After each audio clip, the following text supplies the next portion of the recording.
News when you want it with Bloomberg News Now. I'm Denise Pellegrini. The Trump administration is asking Congress for an extra $58 million to bolster security for the executive and judicial branches. That's following the fatal shooting of conservative political activist and media personality Charlie Kirk in Utah this past week. The request to include the extra funding in an upcoming stopgap bill comes ahead of a September 30th deadline when the current federal spending law runs out.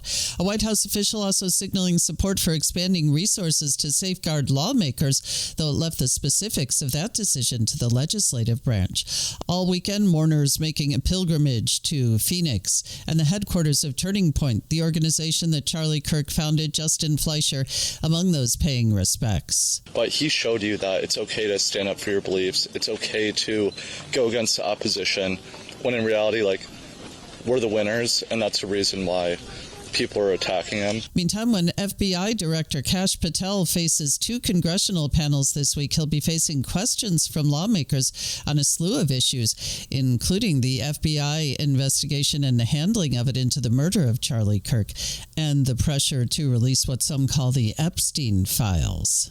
Watch for a potential wave of central bank cutting from the Fed and others this coming week. Economists surveyed by Bloomberg see a Federal Reserve rate cut when it wraps up its two-day meeting Wednesday, with at least one more interest rate cut after that. More from Bloomberg's Charlie Pellett. Those economists say cracks in the job market will likely prompt the Fed to execute a series of interest rate cuts in coming months. The median respondent sees two cuts by year-end, but a sizable minority, more than 40%, anticipate three reductions.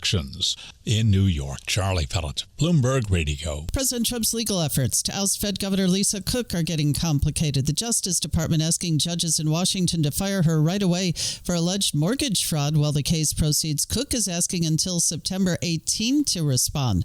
One record shows Cook may have accurately called one of the homes she got loans for a vacation home, not a primary residence, as the Trump administration claims. Brookfield Asset Management is reportedly in talks to buy the U.S. landlord Yes Communities from Singapore's sovereign wealth fund GIC for more than $10 billion. That's according to the Financial Times, which says the asset management firm has been in negotiations for months and discussions are ongoing. UBS Group executives reportedly met with officials from President Trump's administration to evaluate a potential strategy shift to combat stiffer capital requirements at home. New York Post says that could include the purchase of a U.S. bank or merger.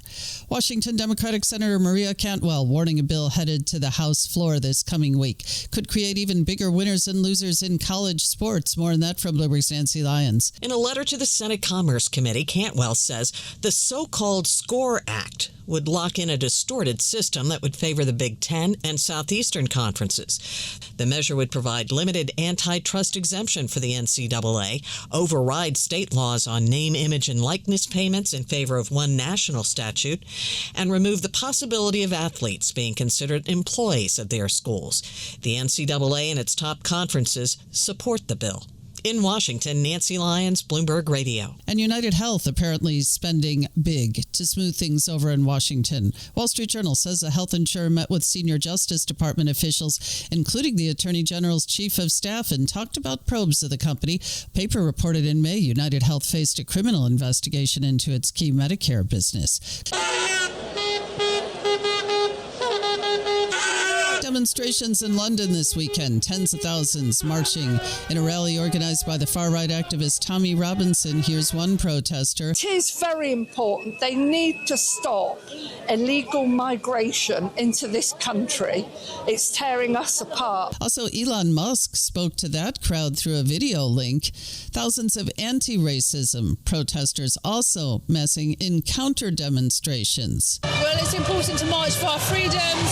There's people who've marched before us, and, we want to be able to live in a democratic society. About 1,000 police officers were called in to set up barriers between the protesters.